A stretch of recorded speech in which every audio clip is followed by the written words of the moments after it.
강서연은 권지혁의 그림자였다. 지난 3년간 그녀는 YJ그룹 총괄 비서실의 수석 비서로서, 그리고 밤이 되면 그의 은밀한 연인으로서 완벽하게 제 역할을 수행했다. 그녀의 세상은 정확성과 효율성, 그리고 철저한 자기 통제로 이루어져 있었다. 아침 6시에 일어나 밤사이 들어온 해외 지사의 보고서를 검토하고 7시에는 그의 아침 식사와 일간 브리핑을 준비했으며 8시부터는 YJ그룹의 심장부에서 그의 손과 발, 그리고 두뇌가 되어 움직였다. 그녀의 존재감은 공기처럼 투명했지만 그녀가 없으면 YJ그룹의 하루는 제대로 돌아가지 않았다. 권지혁 그는 대한민국 재계를 호령하는 젊은 총수였고 그의 시간은 분과 초 단위로 쪼개져 관리되었다. 그 시간을 완벽하게 엮어내는 것이 바로 강서연의 일이었다. 그녀는 그의 목소리 톤 변화만으로도 그의 기분과 의도를 파악했고 그가 펜을 쥐는 방식만 보고도 다음 지시가 무엇일지 예측했다. 그녀는 단순한 비서가 아니었다. 그의 연장된 자아이자 가장 신뢰하는 도구였다. 하지만 그들의 관계는 철저히 계약적이었다. 낮에는 상사와 부하 직원, 밤에는 서로의 필요를 채워주는 파트너. 그 이상도 그 이하도 아니었다. 사랑이라는 단어는 단 한 번도 오고 간 적이 없었다. 그는 그녀의 능력과 헌신을 높이 샀고 그녀는 그가 제공하는 안정적인 삶과 부, 그리고 아슬아슬한 긴장감이 주는 묘한 쾌감을 받아들였다. 그녀는 스스로를 감정이 마모된 사람이라 여겼다. 야망을 위해 모든 것을 걸었고 사랑 같은 사치스러운 감정은 오래전에 버렸다고 믿었다. 그날도 여느 때와 같은 하루였다. 숨 막히는 이사회와 외국인 투자자들과의 오찬, 그리고 까다로운 정계 인사와의 저녁 식사까지 모든 일정이 그녀의 계획대로 물 흐르듯 진행되었다. 자정이 다 되어서야 두 사람은 한남동에 위치한 그의 펜트하우스로 돌아왔다. 도시의 야경이 통유리창 너머로 거대한 보석처럼 펼쳐져 있었지만 두 사람 사이에는 침묵만이 흘렀다. 그는 피곤한 기색으로 넥타이를 풀며 소파에 몸을 던졌고 그녀는 익숙하게 그의 재킷을 받아 옷걸이에 걸었다. 내일 오전 일정은 9시 법무팀과의 M&A 관련 최종 회의입니다.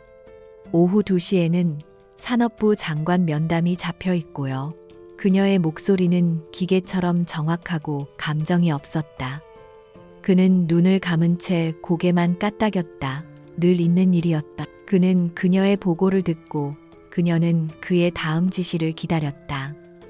하지만 오늘은 무언가 달랐다. 그가 평소와 달리 재킷 안주머니에서 지갑을 꺼내 테이블 위에 던지듯 올려놓은 것이다. 평소 그의 성격이라면 상상할 수 없는 흐트러진 행동이었다. 그녀의 시선이 검은색 악어 가죽 지갑에 잠시 머물렀다. 최고급 가죽과 정교한 스티치, 그의 지위와 취향을 고스란히 보여주는 물건이었다. 그는 샤워를 하겠다며 자리에서 일어났고 곧 욕실에서 물소리가 들려왔다. 서연은 잠시 망설였다. 그의 사적인 물건에 손을 대는 것은 금기였다. 그들의 관계는 서로의 영역을 침범하지 않는다는 암묵적인 규칙 위에 세워져 있었다. 하지만 오늘따라 그 지갑이 마치 판도라의 상자처럼 그녀를 유혹했다. 아주 잠깐, 정말 아주 잠깐이면 된다. 그녀는 스스로를 합리화하며 테이블로 다가갔다. 지갑은 살짝 열려 있었고 그 틈으로 낡은 사진 한 귀퉁이가 삐져나와 있었다. 서연의 심장이 미세하게 떨리기 시작했다. 지난 3년간 그의 사생활에 대해 알아내려 한 적도 궁금해 한 적도 없었다. 그것은 자신의 안전을 지키는 가장 확실한 방법이었기 때문이다. 하지만 오늘 그녀는 설명할 수 없는 충동에 이끌려 손을 뻗었다. 가늘고 하얀 손가락이 조심스럽게 사진을 꺼내 들었다. 사진은 세월의 흔적으로 가장자리가 달아 있었지만 그 속의 인물은 선명했다. 활짝 웃고 있는 한 여자의 모습. 따스한 햇살 아래 하얀 원피스를 입고 수줍은 듯 행복한 미소를 짓고 있는 여자. 그리고 그 순간 서연은 숨을 멈췄다. 사진 속 여자의 얼굴이 너무나도 익숙했기 때문이다. 마치 거울을 보는 것처럼 그녀 자신과 똑 닮아 있었다. 아니, 똑같지 않았다. 전체적인 이목구비와 얼굴형은 놀라울 정도로 흡사했지만 분위기는 완전히 달랐다. 사진 속 여자의 눈은 순수함과 따뜻함으로 가득 차 있었고 입가에 걸린 미소는 세상의 모든 근심을 잊게 할 만큼 해맑았다. 그에 반해 거울에 비친 자신의 모습은 언제나 차갑고 계산적이었다. 감정을 드러내지 않기 위해 훈련된 무표정한 얼굴, 날카롭고 이성적인 눈빛. 두 사람은 같은 얼굴을 하고 있었지만 전혀 다른 영혼을 가진 존재처럼 보였다. 서연은 온몸의 피가 차갑게 식는 것을 느꼈다. 머릿속이 하얗게 비어버린 듯 아무 생각도 할 수 없었다. 이 여자는 누구지? 왜 권지혁이 이 여자의 사진을, 그것도 이렇게 낡아빠진 사진을 지갑 가장 깊숙한 곳에 간직하고 있는 거지? 그리고 무엇보다 왜 나랑 이렇게 닮은 거지? 수많은 질문이 폭풍처럼 몰아쳤지만 답을 찾을 수는 없었다. 그저 손에 든 작은 사진 한 장이 그녀가 3년간 쌓아 올린 견고한 세상을 송두리째 흔들고 있었다. 욕실의 물소리가 멎었다. 서연은 화들짝 놀라 황급히 사진을 원래 있던 자리에 밀어넣고 지갑을 닫았다. 그리고는 아무 일도 없었다는 듯 원래 서 있던 자리로 돌아가 자세를 바로 했다. 심장이 미친 듯이 뛰었지만 그녀의 얼굴에는 어떤 변화도 드러나지 않았다. 그것이 그녀가 지난 세월 동안 터득한 생존 방식이었다. 어떤 상황에서도 평정심을 잃지 않는 것, 감정을 완벽하게 통제하는 것. 권지혁이 가운을 걸친 채 욕실에서 나왔다. 젖은 머리에서 물방울이 떨어졌고 평소보다 한결 부드러워진 얼굴이었다. 그는 테이블 위에 지갑을 한번 쳐다보고는 별말 없이 그녀에게 다가왔다. 그리고는 익숙하게 그녀의 허리를 감싸 안았다. 그의 몸에서 나는 비누 향과 채취가 그녀의 코를 간지렸다. 평소라면 그녀 역시 기계적으로 그의 목을 감싸 안았을 것이다. 하지만 오늘은 그럴 수 없었다. 그의 손길이 닿는 순간 뱀이 온몸을 휘감는 듯한 소름 끼치는 혐오감이 밀려왔다. 피곤해 보이는군. 그가 낮은 목소리로 속삭였다. 그의 숨결이 귓가에 닿았지만 그녀는 아무것도 느낄 수 없었다. 오직 머릿속에는 사진 속 여자의 해맑은 미소와 자신의 차가운 얼굴이 교차하며 떠오를 뿐이었다. 나는 누구지? 나는 정말 강서연인가? 아니면 저 여자의 대용품 그림자에 불과한 건가? 처음으로 그녀는 자신의 존재에 대해 의문을 품기 시작했다. 권지혁이라는 남자의 옆에서 그의 필요에 의해 만들어진 인형일지도 모른다는 끔찍한 의심이 싹 텄다. 그녀는 간신히 입을 열었다. 아닙니다. 괜찮습니다. 목소리는 다행히도 평소처럼 안정적이었다. 그는 그녀의 턱을 들어 자신과 눈을 맞추게 했다. 그의 깊고 검은 눈동자 속에는 어떤 감정도 읽을 수 없었다. 그는 언제나 그랬다. 자신의 속을 절대 드러내지 않는 남자. 그녀는 문득 깨달았다. 지난 3년간 매일 밤을 함께 보냈지만 자신은 이 남자에 대해 아는 것이 거의 없다는 사실을. 그의 과거, 그의 가족, 그의 진짜 속마음, 모든 것이 베일에 쌓여 있었다. 그는 그녀의 입술을 가볍게 훑었다. 내일은 중요한 날이야. 컨디션 조절 잘 하도록. 그것은 명령이자 그들만의 밤이 시작되었음을 알리는 신호였다. 서연은 눈을 감았다. 반항은 무의미했다. 지금은 그 어떤 의심도 드러내서는 안 되었다. 그녀는 그의 리드에 몸을 맡기면서도 머릿속으로는 필사적으로 생각했다. 사진 속 여자, 그리고 권지혁과의 관계. 이 모든 것의 진실을 알아내야만 했다. 그렇지 않으면 자신은 영원히 이 남자의 소나기에서 벗어날 수 없는 이름 없는 그림자로 살아가게 될 것이다. 그날 밤 서연은 처음으로 잠을 설쳤다. 그의 품에 안겨 있으면서도 마치 차가운 얼음 위에 누워있는 듯한 한기를 느꼈다. 그녀가 그토록 완벽하다고 믿었던 세계에 생긴 작은 균열은 하룻밤 사이에 거대한 심연이 되어 그녀를 집어삼키려 하고 있었다. 다음 날 아침 그녀는 평소보다 1시간 일찍 일어났다. 거울 앞에 선 그녀는 자신의 얼굴을 유심히 들여다보았다. 분명 자신의 얼굴인데 어딘가 낯설게 느껴졌다. 어쩌면 지난 3년간 자신은 단 한 번도 진짜 자신의 얼굴을 본 적이 없는지도 모른다. 그녀는 평소보다 더 꼼꼼하게 화장을 했다. 완벽한 피부 표현, 날카로운 아이라인, 그리고 혈색 없는 입술. 감정을 지우고 이성을 갑옷처럼 두른 비서 강서연의 얼굴을 완성했다. 그리고 옷장 깊숙한 곳에서 가장 단정하고 보수적인 디자인의 검은색 정장을 꺼내 입었다. 오늘은 그 어느 때보다 완벽한 비서가 되어야 했다. 그의 의심을 사지 않고 그의 가장 가까운 곳에서 진실을 파헤치기 위해 전쟁은 이미 시작되었다. 단지 그녀 혼자만 알고 있는 조용하고도 치열한 전쟁이. 그날 이후 강서연의 세계는 두 개로 나뉘었다. 하나는 권지혁의 완벽한 비서로서 존재하는 낮의 세계였고, 다른 하나는 사진 속 여자의 정체를 파헤치는 비밀스러운 밤의 세계였다. 그녀는 두 세계 사이에서 아슬아슬한 줄타기를 하면서도 겉으로는 한치의 흐트러짐도 보이지 않았다. 그녀의 포커페이스는 더욱 견고해졌고 그녀의 업무 능력은 오히려 이전보다 더 날카로워졌다. 그것이 권지혁의 의심을 피할 수 있는 유일한 방법임을 본능적으로 알고 있었다. 그녀의 조사는 가장 가까운 곳, 바로 YJ그룹의 심장부인 비서실 서버에서 시작되었다. 그녀는 과거 프로젝트 데이터베이스 정리 및 백업 시스템 효율화라는 완벽한 명분을 내세워 지난 10년간의 모든 전자문서를 열람할 권한을 얻어냈다. 수백만 개의 파일 속에서 단서 하나를 찾는 것은 사막에서 바늘 찾기나 다름없었지만 그녀에게는 인내심과 집요함이라는 무기가 있었다.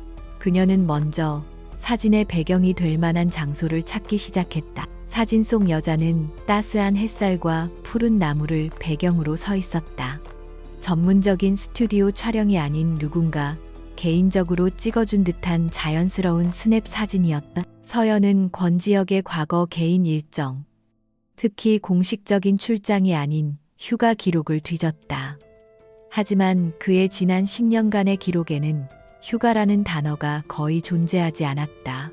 그는 일 중독자였고 휴식조차도 다음 사업을 위한 준비 과정에 불과했다. 며칠간의 밤샘 작업 끝에 그녀는 마침내 작은 실마리를 발견했다. 약 5년 전 그의 공식 일정표에 사흘간의 공백이 있었다. 개인 용무라고만 적혀 있을 뿐 어떤 상세한 내용도 기록되어 있지 않았다. 그의 성격상 있을 수 없는 일이었다. 서연은 그 사흘간의 행적을 추적하기 시작했다. 항공권 발권 기록, 신용카드 사용 내역 통신 기록까지. 그녀는 비서로서 부여받은 합법적인 권한을 최대한 활용하여 그의 과거를 샅샅이 훑었다. 그리고 마침내 찾아냈다. 그 사흘간 그는 제주도에 머물렀다. 하지만 그가 묵었던 곳은 YJ그룹 소유의 호화로운 리조트가 아닌 애월 해안가에 위치한 작은 개인 별장이었다. 법인카드가 아닌 개인 카드 사용 내역에는 2인용 식기와 와인, 그리고 여성용품으로 보이는 몇 가지 물품들이 포함되어 있었다. 서연의 손끝이 차갑게 식었다. 그는 혼자가 아니었다. 사진 속 여자와 함께였을 가능성이 매우 높았다.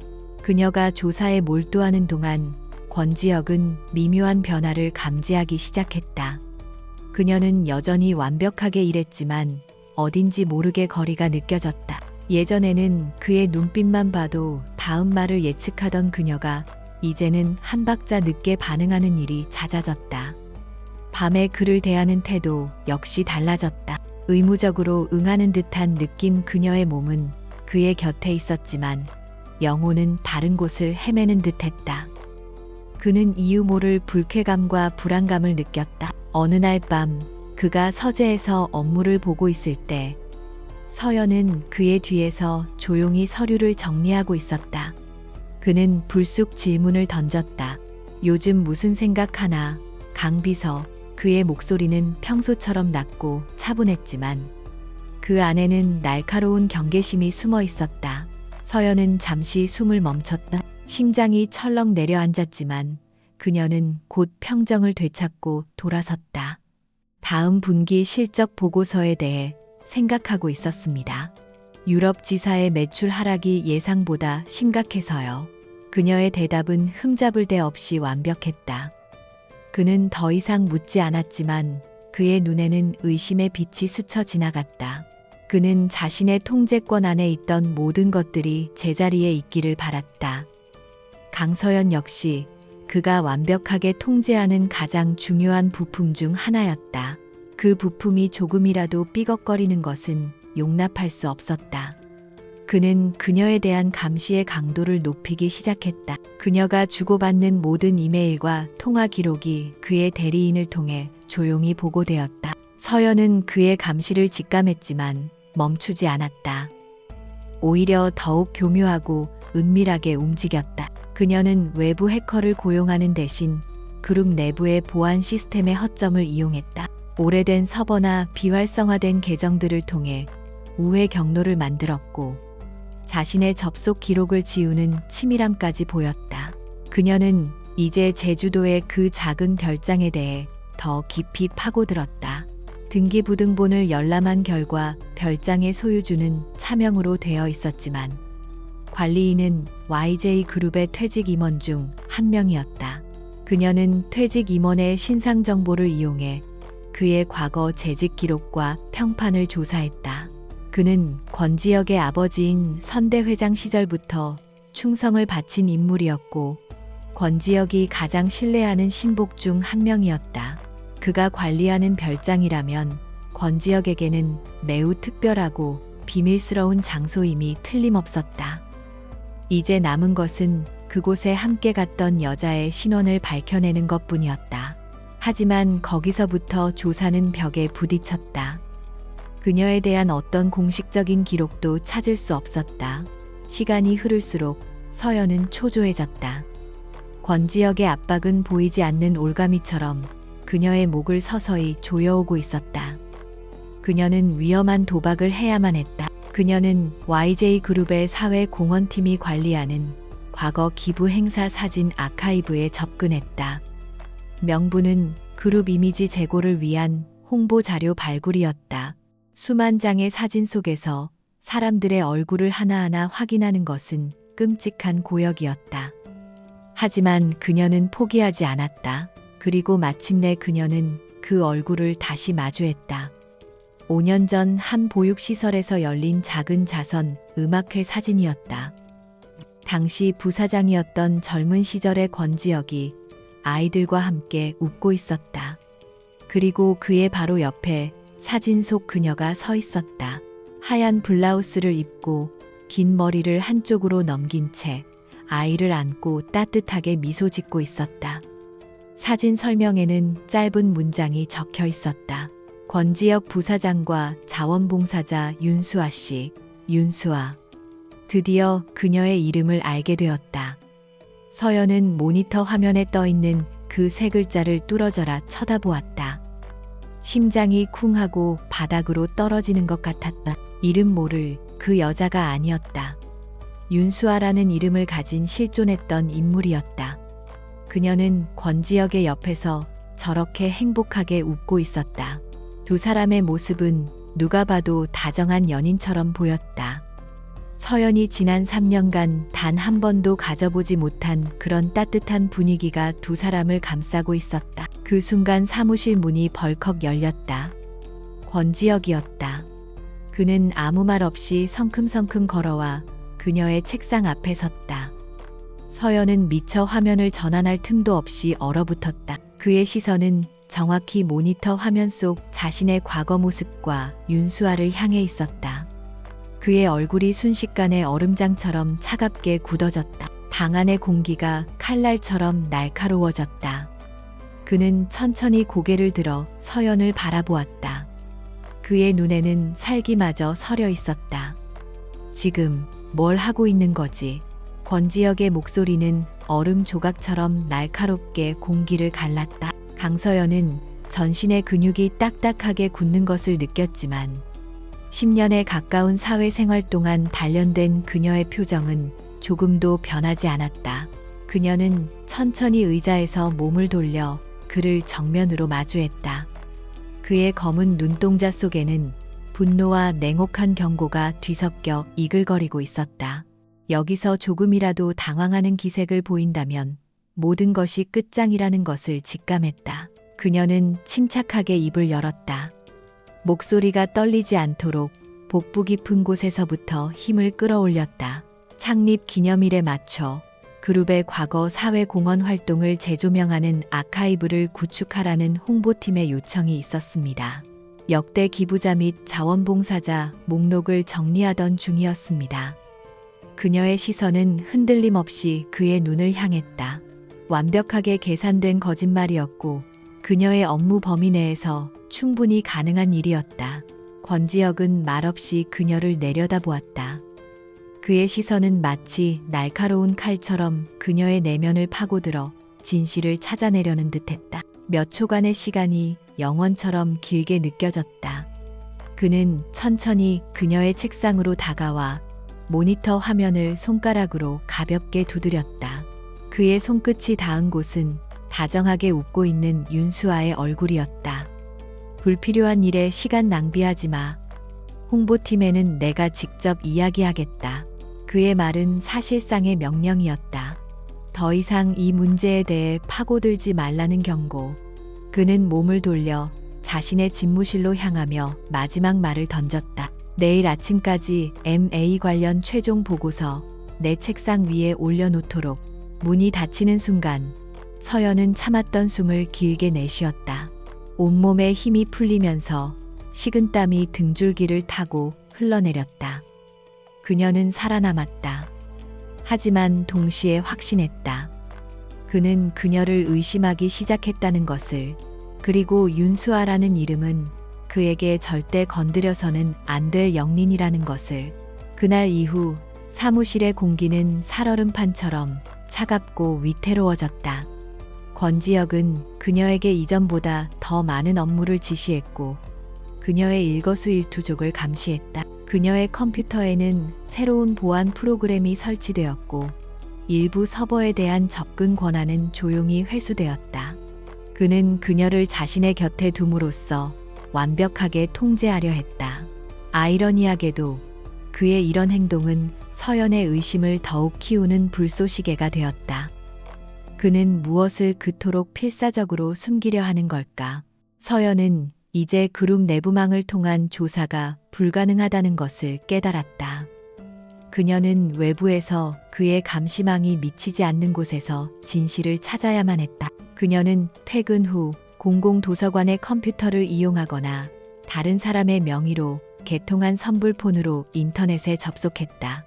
윤수아라는 이름 석자는 너무나 평범해서 유의미한 정보를 찾는 것은 쉽지 않았다. 하지만 그녀에게는 5년 전 제주도 그리고 자원봉사라는 몇 가지 중요한 키워드가 있었다.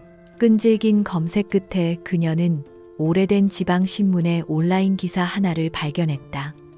제주 애월 해안도로 여대생 교통사고로 사망. 기사는 아주 작고 간단했다. 5년 전 그날 빗길에 미끄러진 차량이 가드레일을 들이받고 절벽 아래로 추락했다는 내용이었다. 운전자는 현장에서 즉사했으며 신원은 서울에 거주하는 미대생 윤수아로 밝혀졌다고 했다. 경찰은 단순한 운전 미숙으로 인한 사고로 결론 내렸다. 서연의 심장이 차갑게 가라앉았다. 단순 사고 권지혁이 그토록 예민하게 반응하는 이유가 고작 옛 연인의 비극적인 사고사 때문일까? 무언가 앞뒤가 맞지 않았다. 그녀는 그 사고가 일어난 시점 전후로 제주도에서 벌어졌던 일들을 샅샅이 뒤지기 시작했다. 그리고 마침내 YJ그룹의 이름과 연결된 또 다른 기사를 찾아냈다. YJ그룹 제주 리조트 부지 선정 과정서, 환경단체와 극심한 마찰. 기사의 내용은 충격적이었다. YJ그룹이 리조트를 건설하려던 부지가 환경보호구역과 인접해 있어 환경단체와 지역 주민들의 극심한 반대에 부딪혔다는 것이었다. 시위는 몇 달간 이어졌고 그 중심에는 푸른 제주를 지키는 대학생 연대라는 단체가 있었다. 서연은 떨리는 손으로 그 단체의 대표자 이름을 검색했다. 그리고 모니터 화면에 떠오른 이름은 그녀를 경악하게 만들었다. 대표 윤수아. 모든 퍼즐 조각이 섬뜩한 그림을 그리며 맞춰지기 시작했다. 권지혁은 사업의 반대 세력을 이끌던 대표와 사랑에 빠졌다. 그는 그녀를 설득하기 위해 혹은 회유하기 위해 제주도의 비밀 별장으로 그녀를 불렀을 것이다. 하지만 그녀는 그의 뜻을 따르지 않았을 것이다. 사진 속 그녀의 맑은 눈빛은 결코 불의와 타협할 사람처럼 보이지 않았다. 그리고 그녀는 사고를 당했다. 그녀가 사라지자 시위를 이끌던 구심점은 무너졌고 YJ그룹은 결국 리조트 건설 허가를 받아냈다. 서연은 온몸에 소름이 돋는 것을 느꼈다. 이것은 단순한 비극적인 사랑 이야기가 아니었다. 자신의 야망을 위해 사랑하는 사람마저 제거해버릴 수 있는 한 남자의 잔혹한 욕망에 대한 이야기였다. 그렇다면 나는 나와 똑같이 생긴 나는 대체 무엇인가? 그는 죽은 윤수아를 잊지 못해 나를 곁에 둔 것일까? 아니면 자신의 손으로 파괴해버린 순수함에 대한 그리움과 죄책감 때문에 그녀와 닮은 나를 통해 대리 만족을 느끼고 있는 것일까? 그녀는 깨달았다. 자신이 느꼈던 사랑이나 안정감은 모두 거짓이었다. 자신은 그저 죽은 자의 빈자리를 채우기 위한 대용품, 그의 끔찍한 과거를 위로하는 살아있는 인형에 불과했다. 지난 3년의 세월이 송두리째 부정당하는 기분이었다. 분노와 배신감이 심장을 갈갈이 찢는 듯했다. 하지만 그보다 더 큰 감정은 바로 공포였다. 만약 내가 그의 비밀을 알게 되었다는 것을 그가 눈치챈다면 진실에 가까워진 윤수아처럼 나 역시 사고를 당하게 되지 않을까? 그 순간 서연의 머릿속에서 무언가가 깨졌다. 사랑에 대한 미련, 관계에 대한 환상, 그 모든 것이 산산조각 났다. 이제 남은 것은 오직 생존 본능과 차가운 분노뿐이었다. 그녀는 더 이상 그의 그림자로 살아갈 수 없었다. 이 끔찍한 위선과 거짓의 성에서 탈출해야만 했다. 아니, 단순히 탈출하는 것만으로는 부족했다. 자신을 기만하고 한 인간의 삶을 아무렇지 않게 짓밟은 그에게 똑같은 대가를 치르게 해야만 했다. 복수. 그것이 그녀가 살아남을 유일한 이유가 되었다. 그녀의 눈빛에서 연민과 혼란은 사라지고 강철처럼 차갑고 단단한 결의가 자리 잡기 시작했다. 공포의 끝에서 강서연은 새로운 자신을 발견했다. 눈물과 배신감으로 얼룩졌던 감정의 폐허 위에서 강철 같은 의지가 싹을 틔웠다. 그녀는 더 이상 권지혁의 그림자도 윤수아의 대용품도 아니었다. 그녀는 복수를 계획하는 집행자였고 YJ그룹이라는 거대한 성은 그녀가 무너뜨려야 할 목표물이 되었다. 그녀의 삶은 이제부터 치밀하게 계산된 연극이었다. 그리고 그녀는 그 연극의 주인공이자 연출가였다. 그녀는 자신의 가장 큰 무기가 권지혁의 오만함이라는 것을 알았다. 그는 강서연을 훌륭한 도구라고 생각했지만 결코 자신과 동등한 인격체로 여기지 않았다. 그가 설치한 감시망은 그녀의 외부 접속을 막을 수는 있었지만 그의 심장부에서 그의 손과 발이 되어 움직이는 그녀의 일상적인 업무까지는 통제할 수 없었다. 그녀는 이 아이러니한 상황을 역이용하기로 했다. 완벽하게 순종적인 비서의 모습을 연기하며 그의 경계심을 서서히 허물어뜨리는 것다. 그것이 첫 번째 단계였다. 그녀는 이전보다 더욱 완벽하게 그의 비서 역할을 수행했다. 그의 아침 식단부터 넥타이 색깔까지 사소한 모든 것을 챙겼고, 회의 중에는 그의 의도를 정확히 꿰뚫어 필요한 자료를 미리 준비했다. 그녀의 이런 모습에 권지혁의 의심은 점차 누그러지는 듯했다. 그는 자신의 통제력이 다시 완벽하게 작동하고 있다고 착각하기 시작했다. 그가 방심하는 그 순간들이 바로 그녀가 칼을 가는 시간이었다. 그녀의 진짜 전쟁은 모두의 눈을 벗어난 곳에서 시작되었다. 그녀는 매일 밤 퇴근 후 그의 비서로서 합법적으로 접근할 수 있었던 수많은 정보들을 머릿속에서 재구성했다. 그의 모든 회의록, 결제 서류, 통화 목록, 심지어는 무심코 버린 메모지 조각까지 각각은 의미 없는 파편에 불과했지만 그녀의 기억 속에서 재조립된 정보들은 거대한 비리의 지도를 그려내고 있었다. 그녀는 컴퓨터나 종이에 어떤 흔적도 남기지 않았다. 그녀의 가장 안전한 저장고는 바로 그녀의 두뇌였다. 첫 번째 목표는 YJ그룹의 비자금이었다. 그녀는 권지혁이 중요한 계약을 성사시키거나 정치권에 로비를 할 때마다 거액의 현금이 움직인다는 사실을 알고 있었다. 자금의 출처는 늘 몇몇 유령 회사처럼 보이는 페이퍼 컴퍼니들이었다. 그녀는 그 회사들의 법인 등기부등본과 재무제표를 분석하기 시작했다. 표면적으로는 아무런 문제가 없어 보였지만 그녀는 수년간의 경험을 통해 비정상적인 자금 흐름의 패턴을 읽어내는 능력이 있었다. 그녀는 YJ그룹의 재무팀 내에서 자신의 조력자가 될 만한 인물을 물색했다. 모두가 권지혁에게 충성하는 것처럼 보였지만 분명 불만을 품고 있거나 양심의 가책을 느끼는 사람이 있을 것이라 판단했다. 그녀의 레이더에 걸린 인물은 회계팀의 박진수 과장이었다. 그는 능력은 출중했지만 번번이 승진해서 누락되었고 권지혁의 최측근인 최 이사가 재무총괄로 부임한 이후로는 한직으로 밀려나 있었다. 서연은 박 과장에게 아주 조심스럽게 접근했다. 그녀는 업무상 오류를 바로잡는다는 명목으로 과거의 회계 자료 몇 건에 대한 재검토를 요청했다. 그녀가 제시한 자료들은 박 과장만이 그 문제점을 파악할 수 있는 아주 교묘하게 조작된 장부의 일부였다. 처음에는 경계하던 박 과장도 서연이 자신의 능력을 정확히 알아보고 도움을 청한다는 사실에 조금씩 마음을 열기 시작했다. 그는 서연에게 YJ그룹의 이중 장부와 비자금 조성에 대한 결정적인 단서들을 제공했다. 이제 서연의 손에는 실탄이 장전되기 시작했다. 그녀는 박 과장이 넘겨준 자료들을 바탕으로 권지혁의 비자금이 흘러 들어가는 스위스 비밀 계좌의 존재를 확인했다. 또한 그 자금이 정관계 인사들에게 뇌물로 전달된 정황 증거들도 확보했다. 그녀는 이 모든 자료들을 여러 개의 마이크로 SD카드에 분산 저장하고 아무도 상상할 수 없는 곳, 바로 자신이 매일 들고 다니는 만년필과 화장품 케이스 속에 숨겼다. 가장 안전한 곳은 가장 위험한 곳이라는 역발상을 이용한 것이다. 그녀의 계획은 단순히 비리를 폭로하는 것에서 그치지 않았다.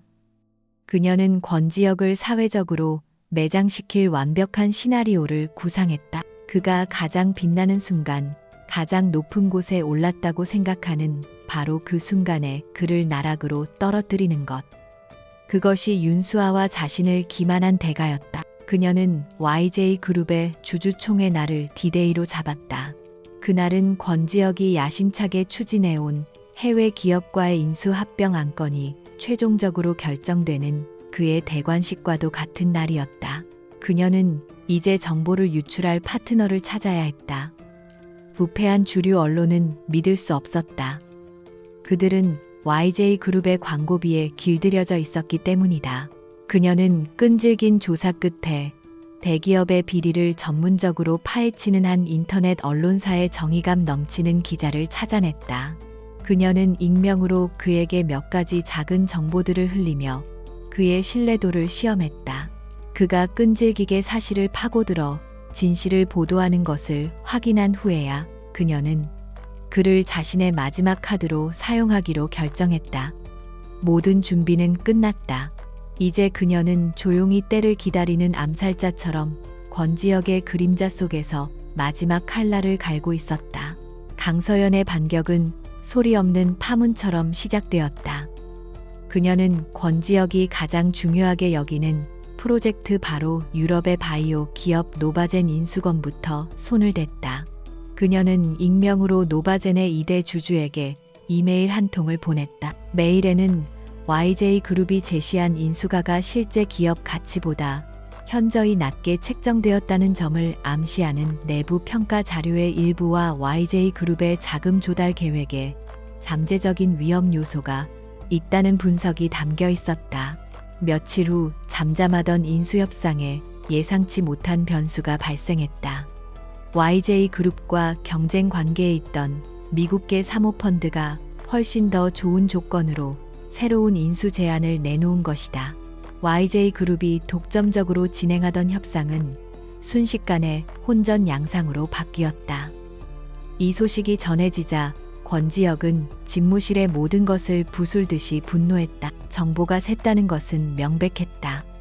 내부의 배신자가 아니고서는 불가능한 일이었다. YJ그룹 전체에 즉시 비상령이 떨어졌다. 권지혁은 감사팀을 동원해 관련된 모든 임직원들의 통신 기록과 컴퓨터 사용 내역을 샅샅이 뒤지기 시작했다. 회사 전체가 거대한 취조실처럼 변했고 직원들은 서로를 의심하며 숨 막히는 공포 분위기에 휩싸였다.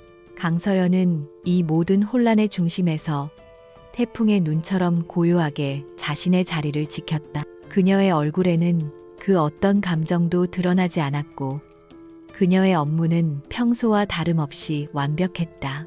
권지혁은 가장 먼저 그녀를 의심했다. 이 모든 정보에 가장 깊숙이 접근할 수 있는 사람은 바로 강서연이었기 때문이다. 하지만 그녀의 모든 기록은 깨끗했다.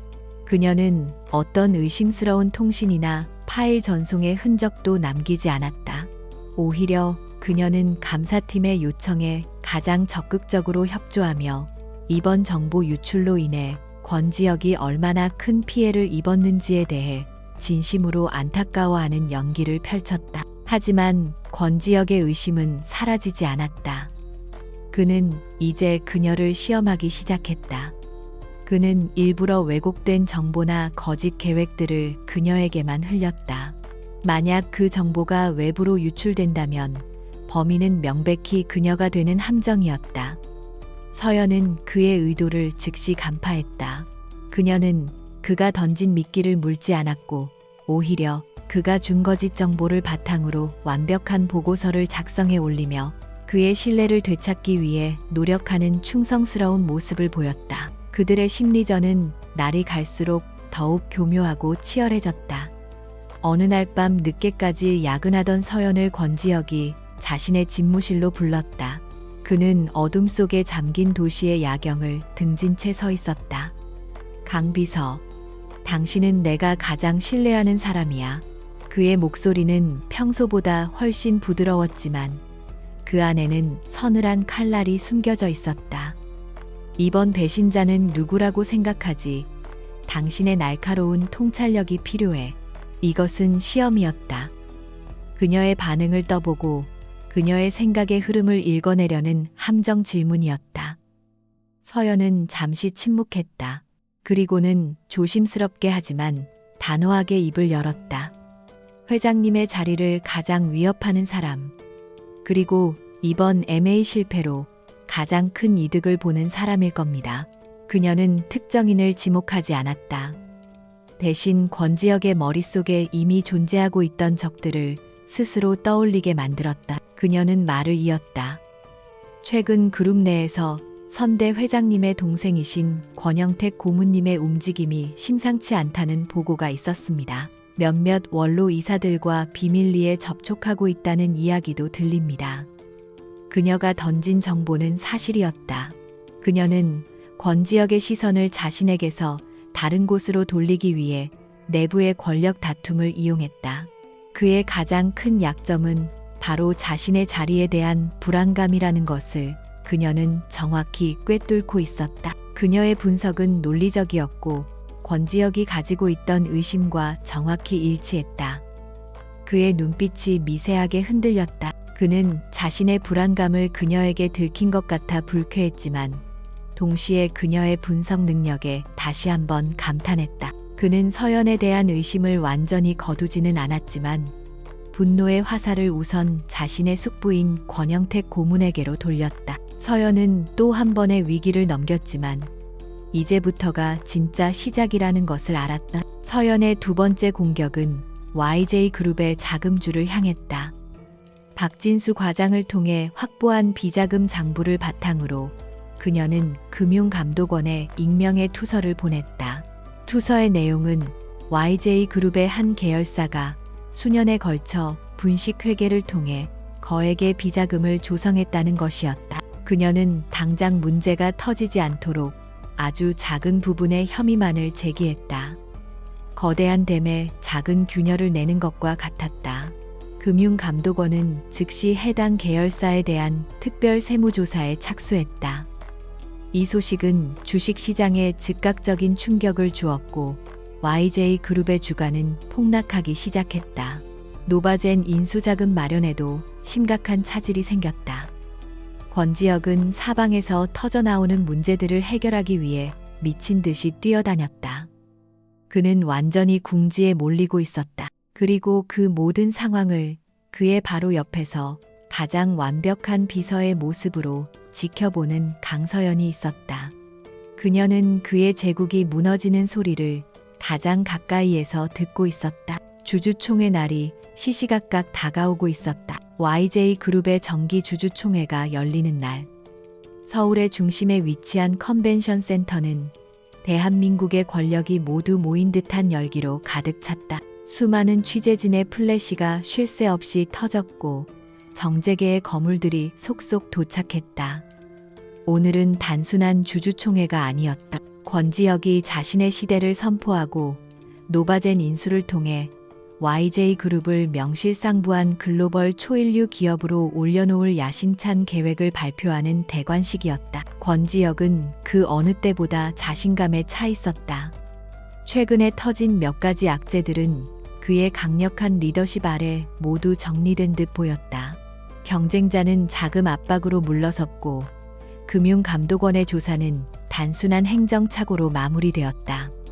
그는 이 모든 것이 자신의 능력이자 통제력의 증거라고 믿었다. 그는 무대의 주인공이었고 이 세상에 자신의 앞을 가로막을 것은 아무것도 없다고 확신했다. 강서연은 그의 그림자처럼 한 발짝 뒤에서 그를 보좌했다.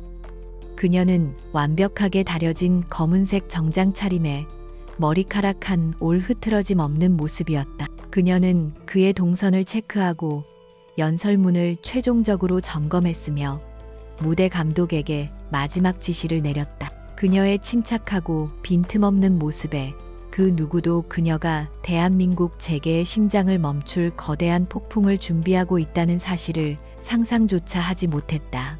그녀의 심장은 차갑게 뛰고 있었다.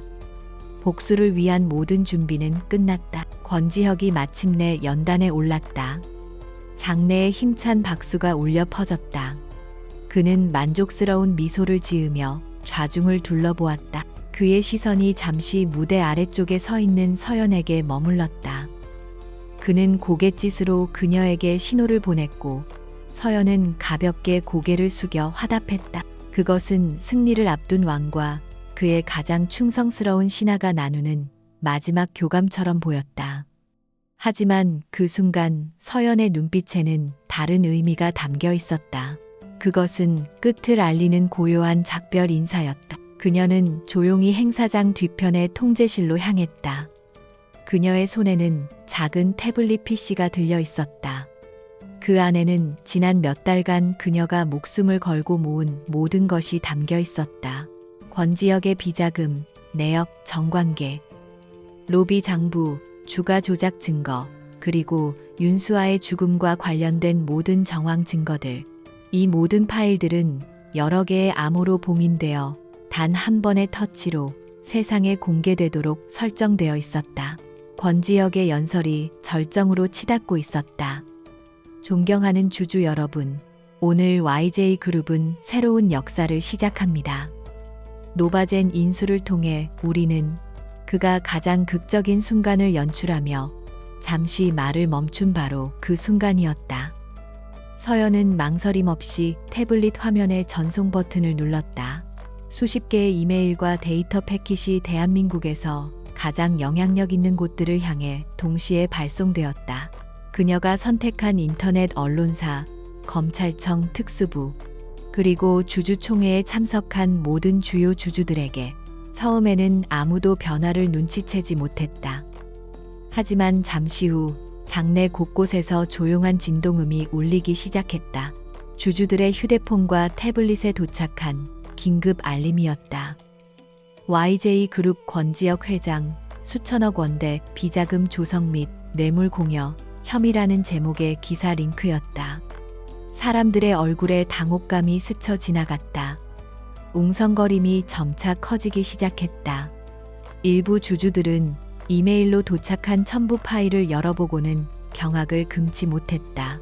첨부 파일에는 YJ그룹의 추악한 이중 장부가 고스란히 담겨 있었다. 하지만 사람들을 더욱 충격에 빠뜨린 것은 윤수아 사건 보고서라는 이름의 파일이었다.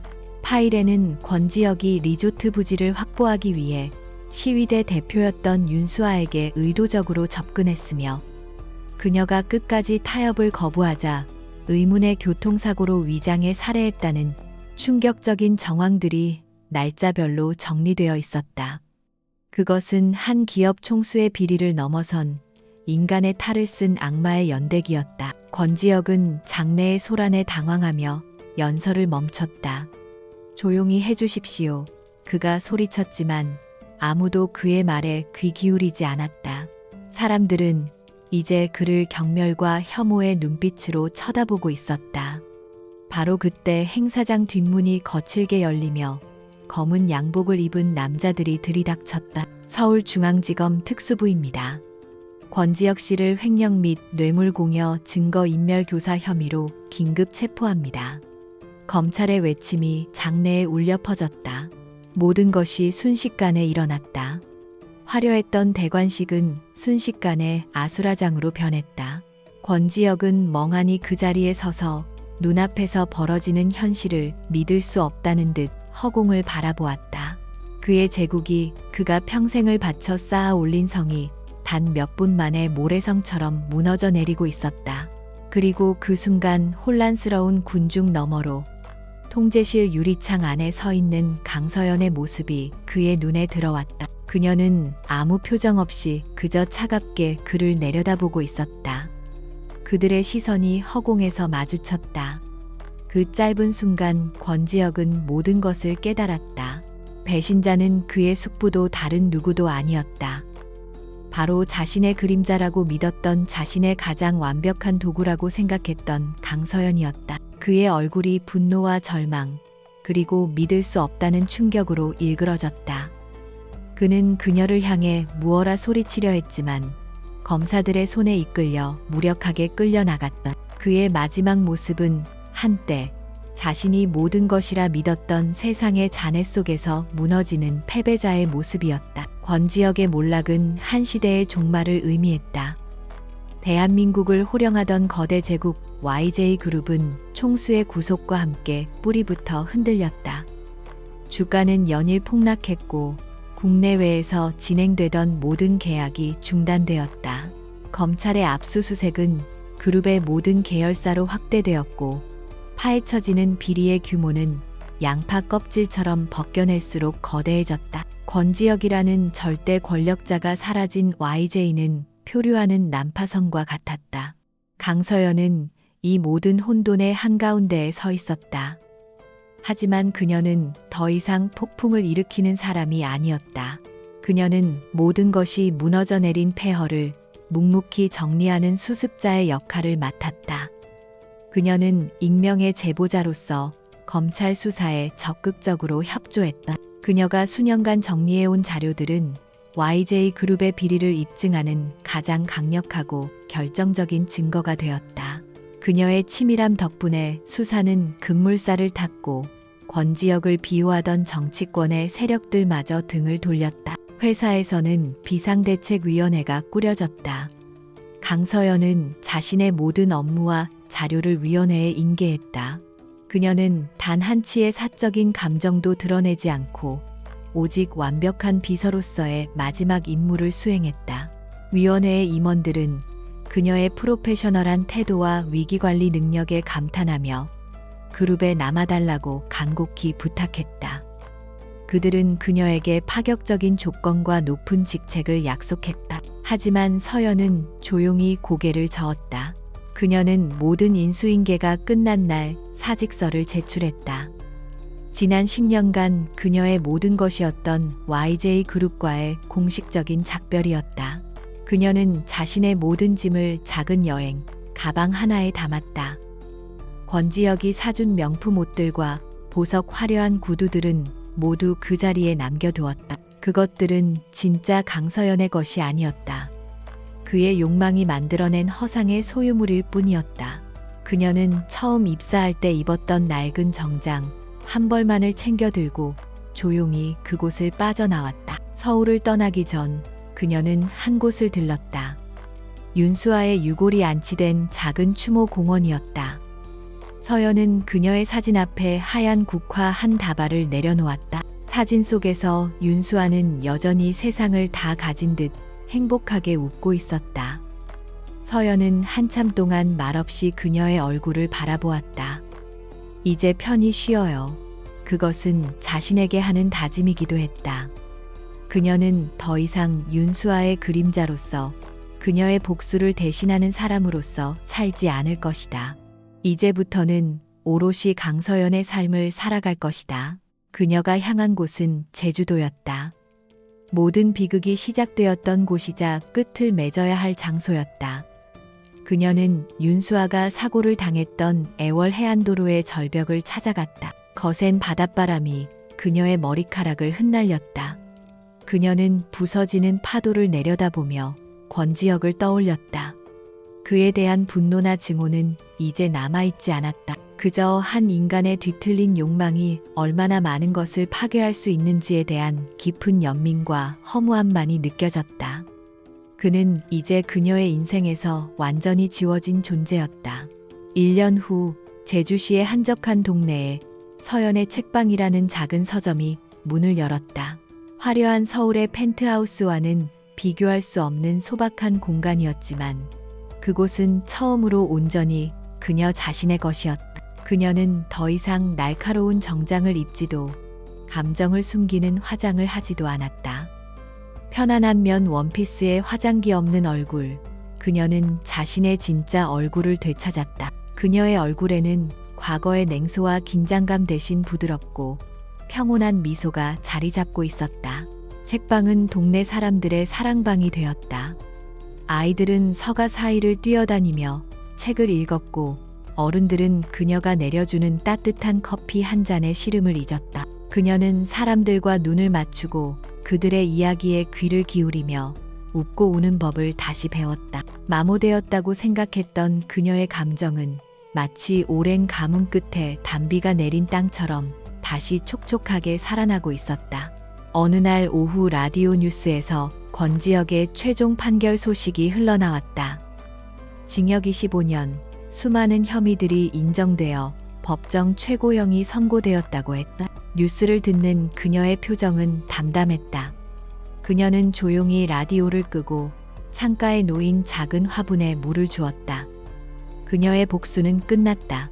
하지만 그것은 더 이상 그녀의 삶에서 중요한 의미를 갖지 않았다. 진정한 승리는 그를 파멸시킨 것이 아니라 그의 그늘에서 벗어나 자신의 삶을 되찾은 것이기 때문이다. 해가 저물고 책방 너머로 붉은 노을이 아름답게 번지고 있었다. 서연은 책방 문을 닫고 저녁 산책에 나섰다. 바다 내음이 섞인 시원한 바람이 그녀의 뺨을 스쳤다. 길고 어두웠던 밤이 지나고 마침내 그녀의 인생에 새로운 아침이 밝아오고 있었다. 그녀는 이제 누구의 그림자도 아닌 세상의 중심에 선 강서연이었다. 그녀는 평온한 미소를 지으며 자신 앞에 펼쳐진 새로운 길을 향해 힘차게 발걸음을 내디뎠다.